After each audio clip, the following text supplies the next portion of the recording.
Filosofi Jawa. 4 macam sembah dalam serat Wredotomo. Orang Jawa bilang bahwa hidup itu harus dijalani dengan laku.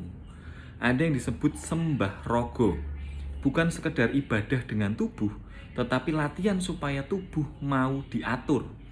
Karena sebelum batin tenang, tubuh harus lebih dulu belajar patuh. Banyak orang ingin dekat dengan Tuhan, tetapi tubuh masih mengikuti keinginannya sendiri. Sulit disiplin, tidak mau diatur, mudah terbawa nafsu. Padahal sembah rogo adalah dasar. Latihan untuk mengendalikan diri agar tidak menjadi budak dari keinginan.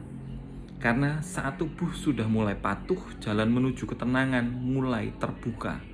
Dari raga naik ke pikiran hingga akhirnya sampai ke dalam rasa. Di titik itu hidup bukan lagi sekedar hidup, tetapi hidup yang menyatu.